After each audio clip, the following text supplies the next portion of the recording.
morning, and we're now continuing in the book of Matthew. We're in chapter 11, a very interesting chapter about John the Baptist. And here's a man who had introduced Jesus at the Jordan River, said, "Behold the Lamb of God." He had come to prepare the way of the Lord. And now after a long season of being in prison, for Herod had imprisoned him, and John had been there a long time. John began to doubt some things, and he began to question some things. You know what? In our lives, sometimes circumstances will cause us to question the reality of who Christ is. And that's what John was doing, quite frankly. Here was the last of the prophets, a great man, as Jesus is later going to commend John, but a man who began to really doubt who Jesus might be. And so here's what he says. Now when John had heard in the prison the works of Christ, he sent two of his disciples. And he said unto them, "Art thou he that should come, or do we look for another?"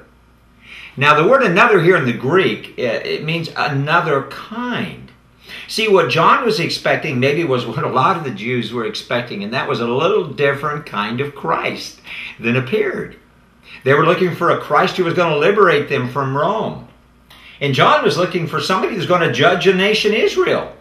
Instead, Jesus comes with a ministry of compassion and healing and deliverance and announcing a new kind of kingdom.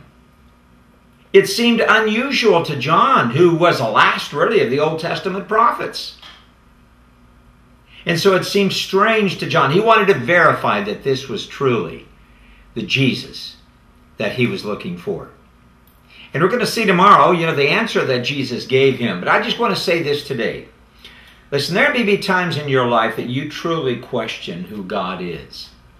You question what's happening in your life. Why am I here in this place? Why am I suffering these things, John said. But you know what? Jesus was compassionate to him. He didn't condemn John at all.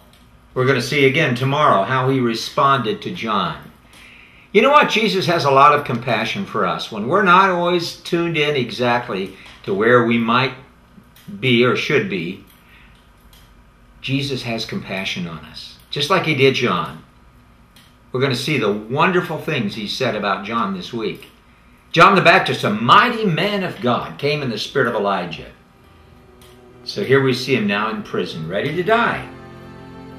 But Jesus still reaches out in compassion to him. He does the same thing to us. He cares about our ministry and who we are. God bless you. You have a wonderful day. We're going to learn all about John the Baptist this week and how Jesus responded to his disciples. God bless you.